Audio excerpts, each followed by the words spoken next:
give you a sense of the work that we are doing to empower grassroots women's organizations to advance community resilience and present also the way we are trying to frame these issues. And you can tell me if from your point of view this makes sense to you. So I think the first thing that we should be looking at is how are women vulnerable to disasters and climate change? And in my presentation, I'm going to speak about women living in poor communities that are disaster proof. Right? That's the specific group we're talking about. So, does anyone want to quickly share 3 or 4 ways in which, or just, in which they see women's groups, so grassroots women being vulnerable to disasters? Yeah. Women often don't know how to swim. Correction of livelihoods, women's health, poor access to health care, lack of sanitation affects women more. Safety and security after a disaster in the camps. Violence is also an issue often. increase workload. Afghanistan? No. Oh, sorry. Increase workload. Increased workload for sure.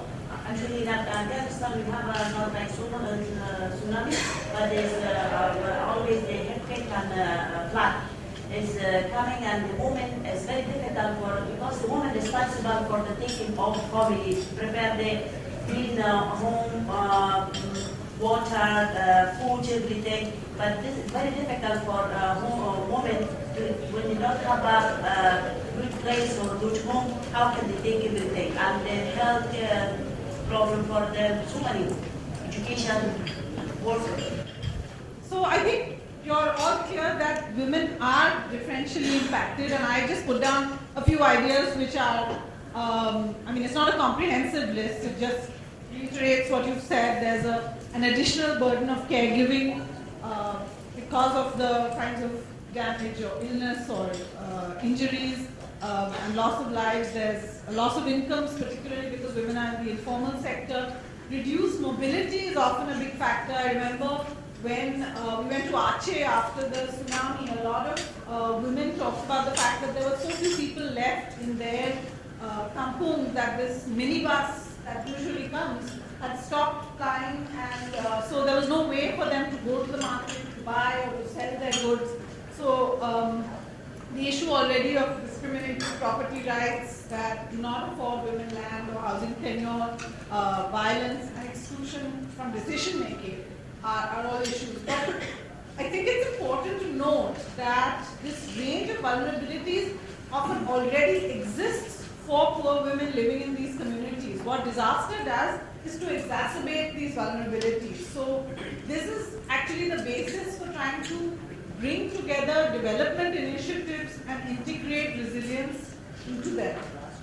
I think the second question is that are these vulnerabilities related to women's conditions or their status?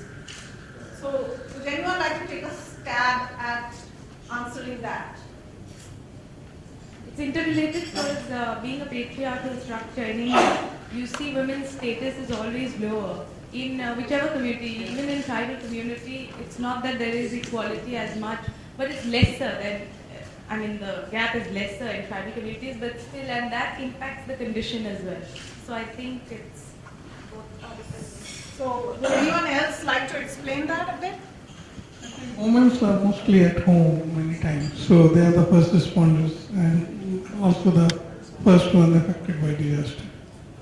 They are the first to be affected by disaster, but in many societies, women have malnutrition because of their status, which means they are more vulnerable to diseases and other things. So there is linked to both the conditions and status. But mostly, I think it's because of status, because women are considered weak or or marginalized or not the primary decision makers. So even if you're not careful, then all the support or consultations are done with the men, who may be more able to travel outside the homes or go to the meetings or try and get the resources. And obviously, a lot of men will try and get it for the whole family. But also women are conditioned to think that they have to sacrifice for the others. So it's also the social conditioning which also makes them more vulnerable. Ranjana, may I just add something? I just want to sort of, just because I've done some recent work on this, I want to sort of emphasize the gravity of how women are disproportionately affected by disaster and by climate change. I speak to the Indian context right now, but this is applicable across developing countries. But we know that the majority of small-scale and marginal farmers are women. Increasingly, we find the feminization of labor across the rural agricultural sector, and that is true of India, certainly possibly true of other countries as well. So that is one area already where women are directly being impacted by climate change. The second is that, as we increase the floods, increase the droughts, the water-related diseases, now women are essentially the chief managers of water. And that alone kills over 2 million people every year. The majority of those are women and children. So we're talking about some very stark statistics which should not undermine the gravity of how women are disproportionately, or vulnerable groups like children or young girls are disproportionately affected. They walk long distances to fetch water, so again they are more vulnerable. Women are also the primary caregivers of the sick. So your question about status and, it's interrelated. I agree with Basundhara that it's very much a combination. The two can't be sort of separated. Then the question of tribal women, they bear almost triple burden because climate change is threatening their natural habitats and their way of life, their identity, and overall well-being. Then there's the question of women, again coming back to status. Women are working longer days, and they're even working longer days because of the unpredictability of weather as a result of climate change, and due to increasing scarcity of food, fuel, water, which again women fetch. Women are the primary people who go and fetch these things. They'll be the ones who will go and fetch the wood for the fuel. So there's that element to consider as well. And again, walking longer distances, which comes to Jonathan's point of security. They are putting themselves at greater risk when they have to go in the mornings or in the evenings to fetch from very longer distances now for looking for fuel or water or whatever it is. So just wanted to emphasize that. Okay, you're all absolutely right that it's really women's vulnerability is the result, is both about their conditions, their material living conditions, as well as their status. The reason I bring this up is that often you will find both disaster preparedness and disaster response, maybe even recovery, focusing primarily on women's living conditions and not adequately focus looking at women's marginalization socially and their status. So I think for me the challenge of looking at resilience or undertaking resilience strategies with a women's empowerment perspective is really to look at how do you position women as leaders of resilience in their community and try to reconfigure the power relationships and the social relationships of women with their communities, within their communities, but also with other actors. So I actually had assumed that my presentation would follow Jonathan's and he would talk about vulnerability matrix, but that hasn't been the case. But I think two things that I want to emphasize here. You have all been listening, I think, in previous sessions to the discussion on the sustainable livelihoods framework. What the sustainable livelihoods framework does is to say that sustainable livelihoods is more than income. Income poverty is no longer, I think, considered accurate or adequate measure of deprivation or well-being. So you have to look, particularly if you're looking at long-term resilience, you have to look at people's livelihood strategies in a much more holistic and and long-term manner, which is why you have to look at their asset base, not only in terms of their physical and financial assets which can be monetized, but all those other intangible assets like social and political assets, the natural resource base and the environmental resource base, what is it? It's human, physical, financial, natural, social and political assets. So I assume I need not explain any of this because you all understand and have some appreciation for the sustainable livelihoods framework. And similarly, vulnerability is also multidimensional. There is both a social side to it. There is a physical. People are physically vulnerable. People have social vulnerabilities. There's vulnerabilities related to occupation and economic risks they take on. So that too is a sort of interlinked set of a basket of risks and vulnerabilities which people therefore require a multifaceted approach towards countering.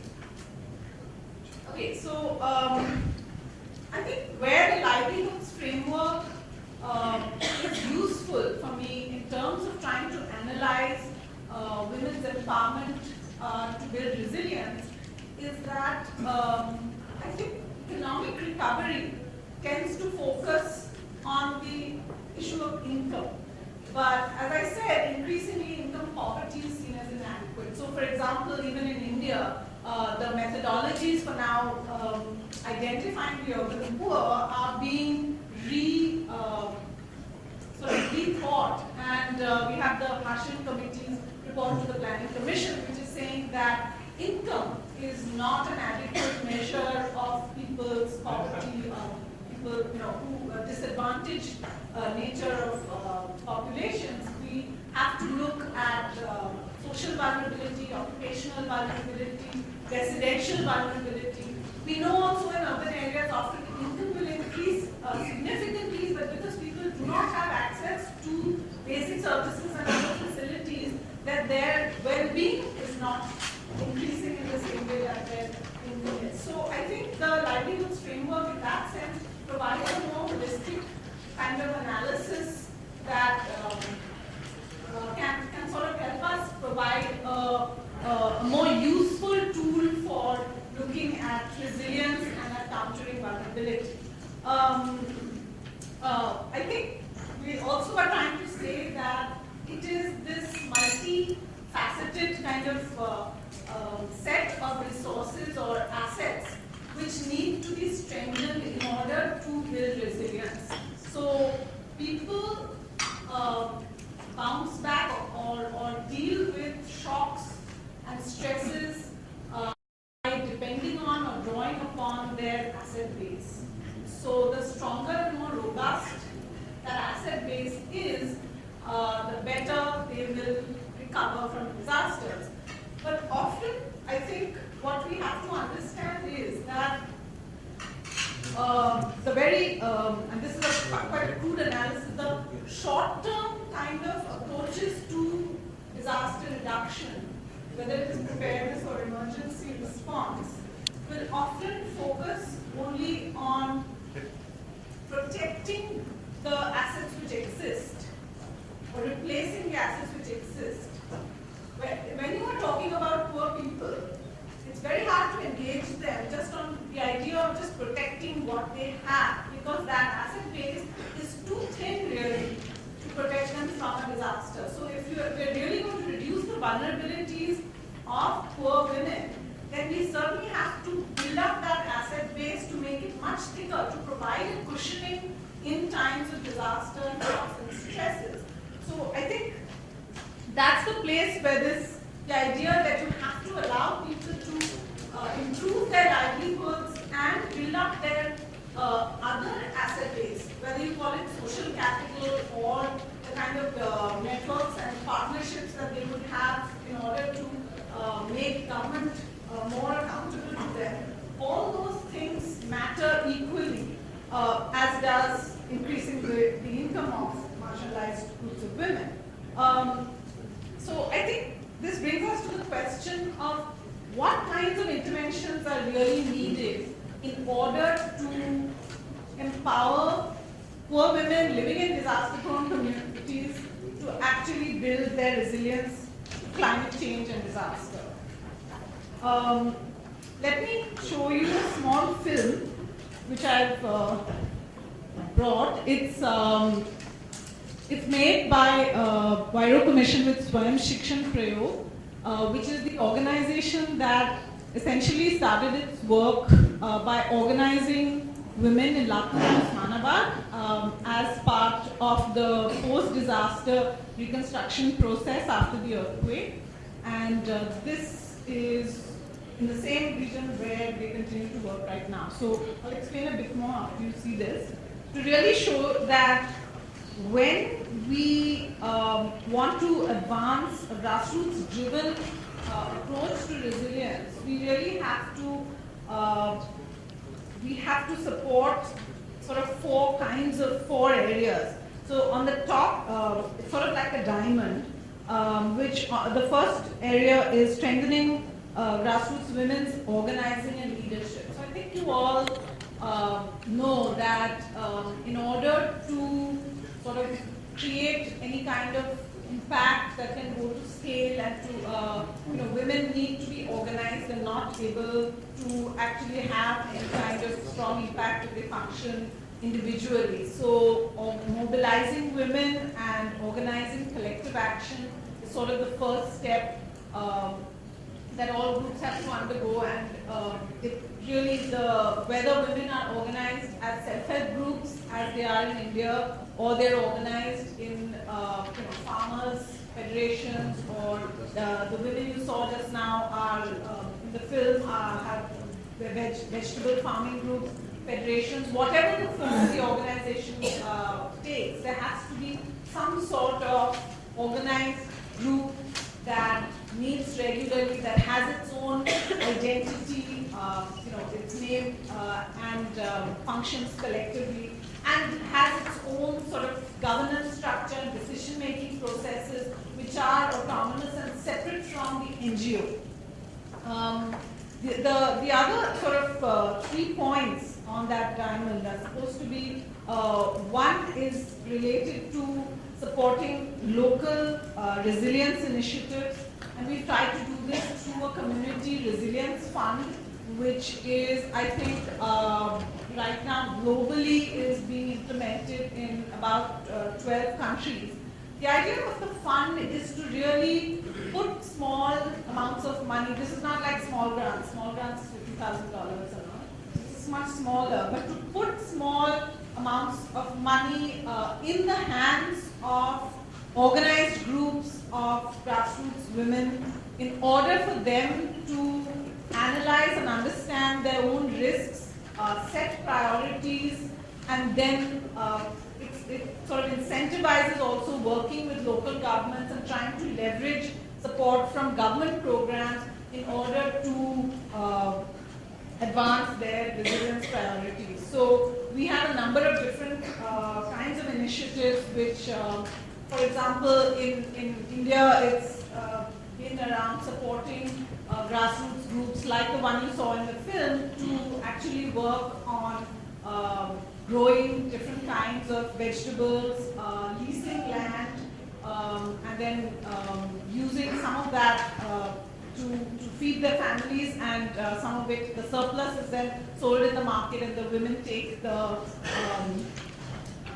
they will sell it and take the income from that. But what you didn't see in the film, which I think is actually the most interesting point about this initiative, is the fact that women are generally seen and they function as informal labor on community farms or on other people's farms.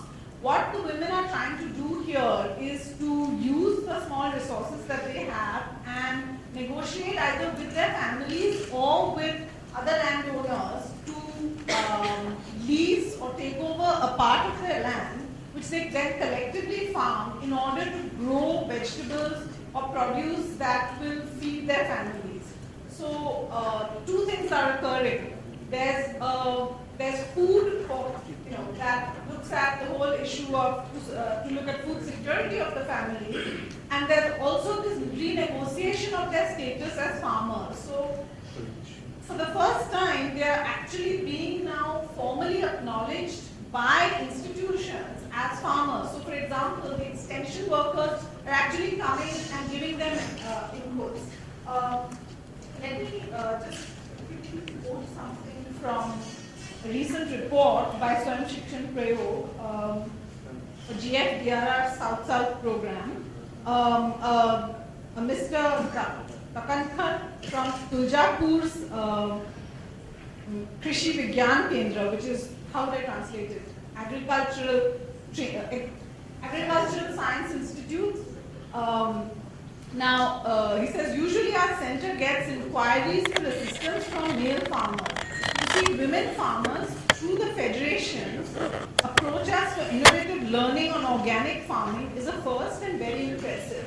So for the first time, women are actually seeing themselves as actual farmers who have control over what they can grow and not grow, and are also engaging other actors and accessing technical support or credit for actually undertaking the activities that they want to. There's also, in Nepal, some of the funding that we've provided through the community fund has gone for supporting a kind of range of different initiatives from which they're going to sort of look at what they would like to scale up. So, for example, in I think Bardia district in western Nepal,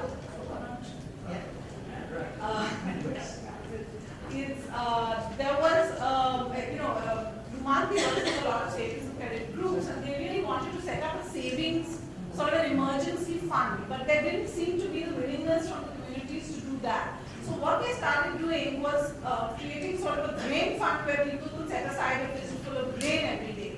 And that's created a grain fund for emergencies.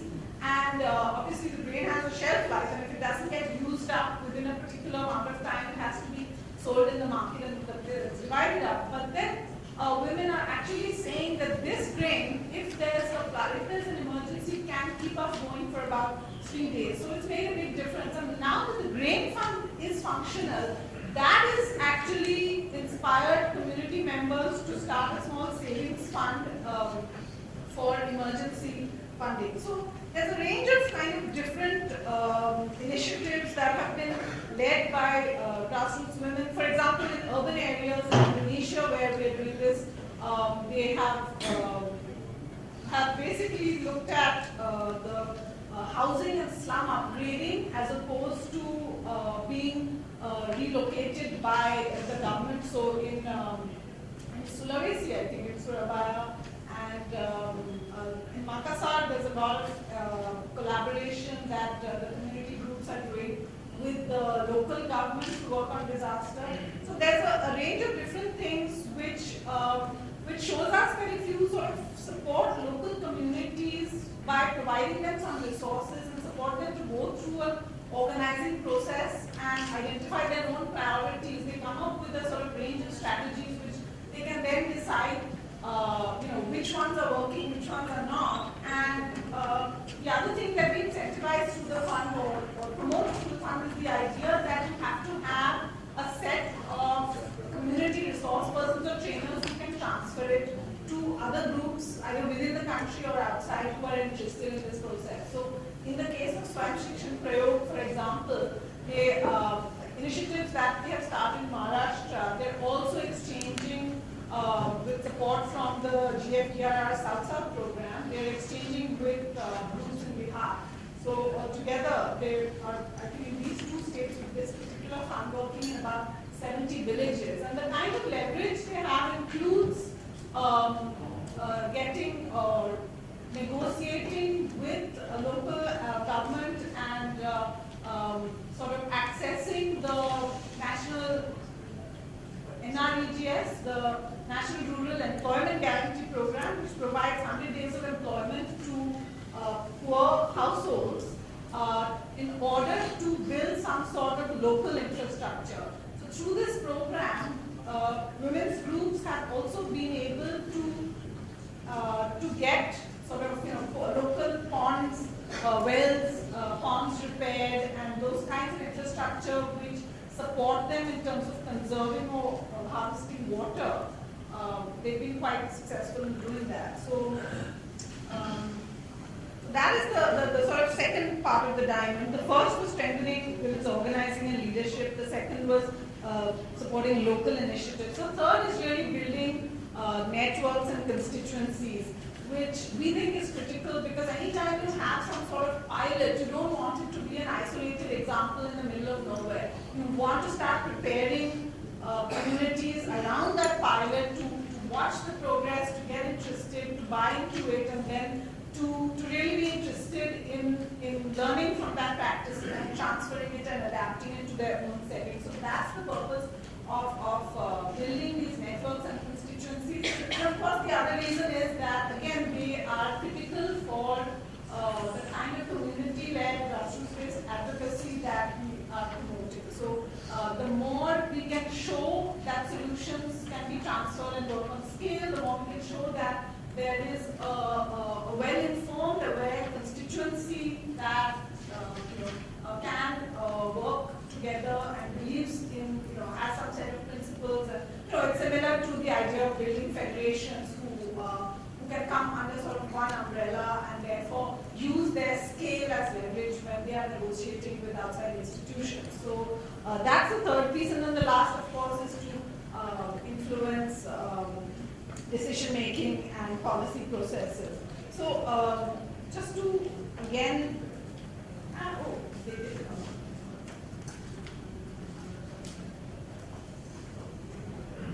That was it. So recently we also surveyed about 600 community leaders in 7 countries in Asia. This was India, Sri Lanka, Bangladesh, Indonesia, Vietnam, and see, interestingly, what they are saying is the key, and about 65 to 70%, I think, of the sample were women. They are actually saying that one critical part of what constitutes community resilience for them is the knowledge and practices, knowing how to build resilience, okay? Both in the short term and the long term.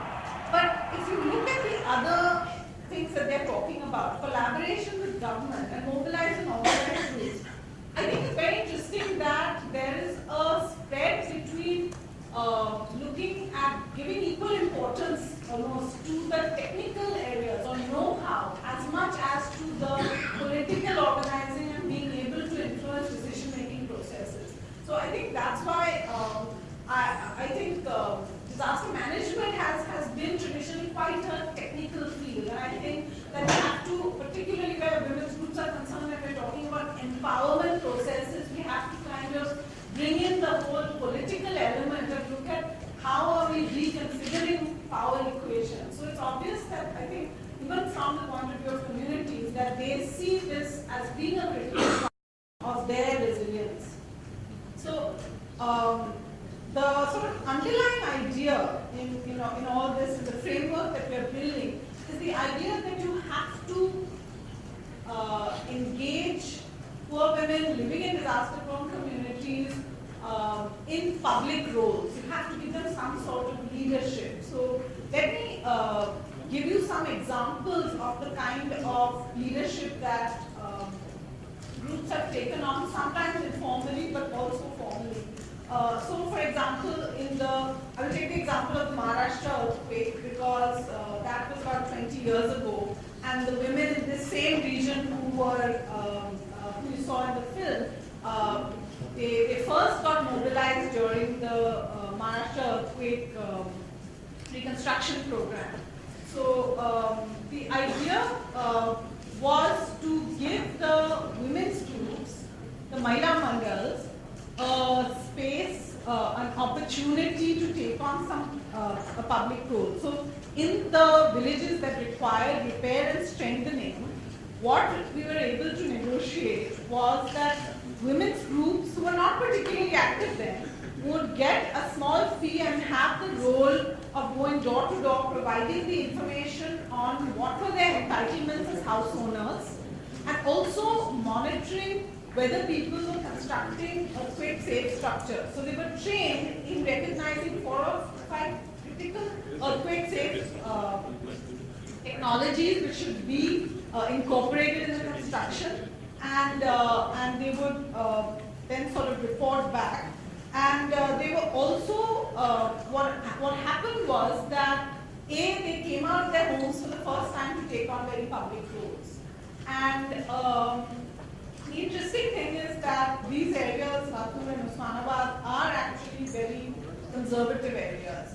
So I think there's a PhD in there for someone who's interested to analyze why it was that, and part of it is because there's a sort of destruction of all the existing systems because of the earthquake. So, somehow there was not really much resistance from men to women taking on this role of Samvad Sahayaks or information providers or information assistants in the government program. So women were going door to door providing this information and also monitoring and collecting information.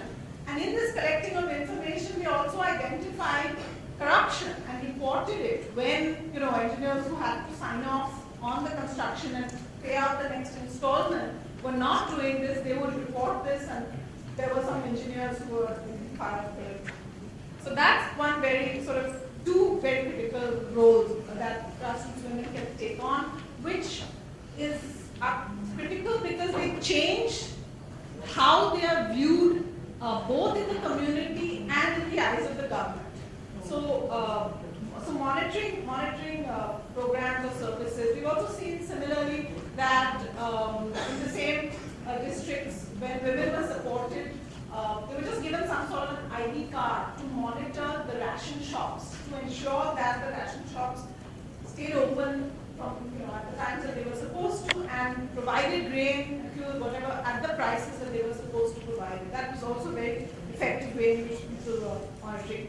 I won't go through all of them, but this beneficiary identification again is something that in a lot of countries it's been tried. So, for example, just now in the Philippines, you have the conditional cash transfer program in the Philippines. The group that we work with there, DAMPA, which is a network of 217 community-based organizations, is working with the Department for Social Welfare to help check the criteria for poor families and then ensure that they get the cash transfers.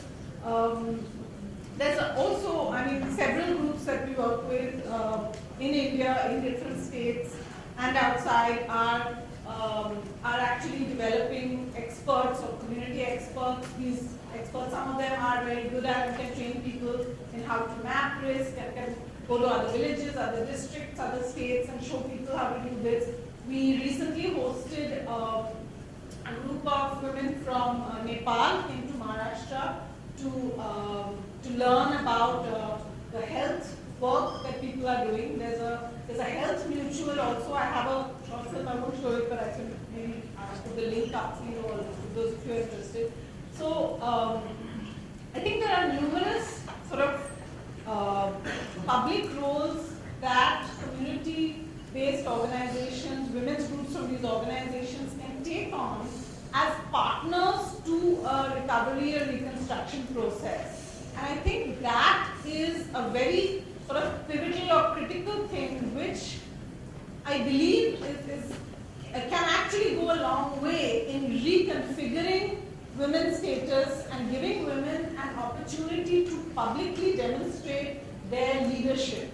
So I think for me that is a very important point to leave you with. I just had a note that says 5 minutes. Maybe I had it 3 minutes ago. I'm not sure. So how much more? Okay. I think I will perhaps stop there.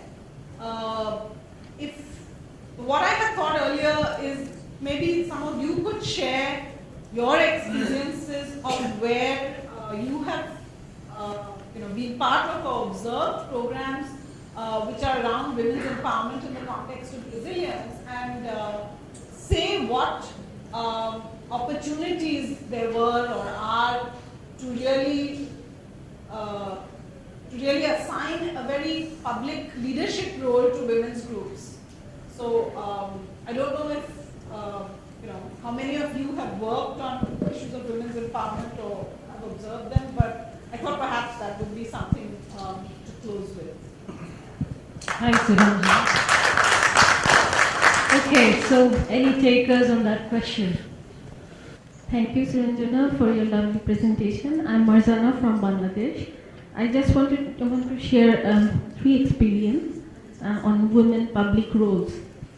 In Bangladesh, we have disaster management committees in the union level as well as the district levels. So in the union levels, each disaster management committee has, it is a compulsory made by the government that 2 members should be women. And these 2 members, they are elected, not selected, so they come through elections. And in many cases, they are the member secretary and the chairman. And they make the decisions for developing the risk assessment or developing the risk reduction action plan. So they play a vital role there. And one another is we have a PIC committee, project implementation committee, where the member secretary in many cases are women. So these are all they come through the election where they are elected by the local community people. So they play a very dynamic public role in these cases. So. Thank you, Marzan. Any other responses to Suranjana's question? Or any other generic questions to the presentation she made? Thank you very much for the nice presentation. On behalf of MRD, Ministry of Rural Rehabilitation and Development and the Soil of Government, we have 2 projects. One called National Solidarity, one other is Area Base. Area Base is funded by the UNDP, and National Solidarity have a different donor. National Solidarity is based on in the village level, and Area Base based on the implementation in the district level. We have several projects for the women. We have a council CDC in the district and the village level, and DDA in the district level. Most of the DDA and the CDC head of the community is the woman, and they have their own project. They implemented the project. They have income from the project, and also when they become head of the CDC or DDA, they have a power in the community level. And we have a lot of example, and we have very success story in this 2 program in MRD. Thank you. I'd like to share some of the experience of Lumanti, who is one of the Wire Commission's partner in Nepal. So basically, we are running under urban risk management project that we're implementing in a place, Kirtipur municipality in Kathmandu.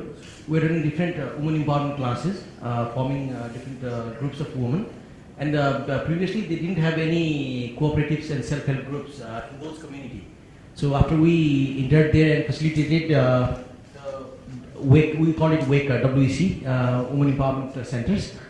So we facilitated that, and now they have formed different self-help groups, and they are now into different disaster preparedness activities like more of first aid trainings, like search and rescue trainings. More than that, they have they are member of disaster management committees that we have in Kirtipur, and also member of local disaster health response team. So, mixture of women who have experience in health, who have experience in first aid. So, these are the activities that we are doing for the empowerment of women in community level here. Thanks. Thank you. So, if there aren't any, okay, Divya wants to say. Just a thought, Naresh had to leave, but a thought that he left us with is that you identified leadership as a very key aspect of building resilience eventually. And he wanted to sort of point out or perhaps ask that, how does one create leadership at not just the community household level, but at the community, state, national level, so that the theatre of action is not restricted to women's change at the household level only? Now, for us, I think we are less focused. Our interventions are not focused on the household level. We make an assumption that's our approach to empowerment, that by shifting people's relationships and reconfiguring the relationships in the public domain, you will be able to shift something at the household level. So I think, and how we sort of try to create leadership. So one is by identifying public roles that women can take on, which are very visible and concrete at the local level. Because again, there's a kind of, often women's empowerment is perceived as a threat because it's seen as something that is exclusively by and for women. Whereas we are very clear that when poor women want to do something, to do it, or their aspirations are very much related to the well-being of their children and their families and their communities. They want to have better water supply. They want to ensure that their families get proper food and nutrition, and that their children go to school. So we have to. Therefore, I mean, my emphasis on this identifying a public role that women, or multiple roles that women can take on. How they're trying to do it at multiple levels, I think is, I mean, one in India, of course, this whole post-earthquake reconstruction process in Maharashtra coincided with the constitutional amendment that provided reservation of 30% for women in local government. So that automatically brought a huge number of women into decision-making spaces, most of them for the first time in their lives and in history.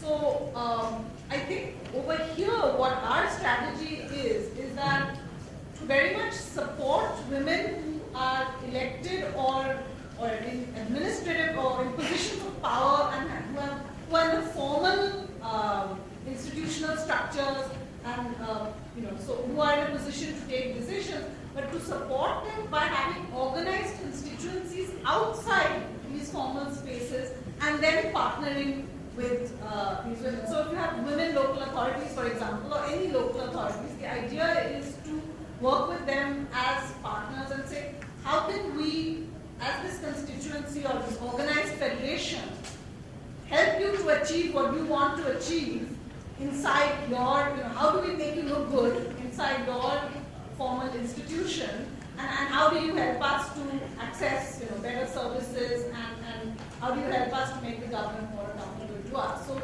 it's really by trying to, I would say, work the democratic process, very concretely, and sort of by building these sort of partnerships and negotiating these agreements. And in many countries, people have negotiated formal MOUs with their local governments to, enable grassroots women to come and do trainings or different kinds of agreements where there are these partnerships have been formalized, even if for a short period of time. So I think that's the route that we're taking to building leadership at multiple levels. Okay, so with that we conclude this session, and thanks to Ranjana on this. Okay, Jonathan has the last word. Just one comment, also responding to the question from Divya as well. I think sometimes you can, just by like a really, really tiny step, you can also help to promote the role of women at higher levels as well. So for example, just something as simple as making sure that women always participate in any opportunities that you have under a project. It sounds trite and it sounds really simplistic, but if you have a meeting with the provincial governor, if you have a national forum, if you're taking a group of villagers overseas to participate in an international forum, just the simple step of making sure that half or a good number of the people who go are women. The women are there, they're talking about issues that they're concerned about. And just by that simple fact, they will be recognised, they will be known to the provincial authorities, they will be known on the international stage, and then they will get re-invited. So sometimes, like I think the work that Priory Commission is doing is very in-depth, and they do a lot of work to build capacity. But for each of us, sometimes just a very, very small step can make a lot of difference. Okay, that's really the final word, and thanks, Jonathan. So we move on to the next session.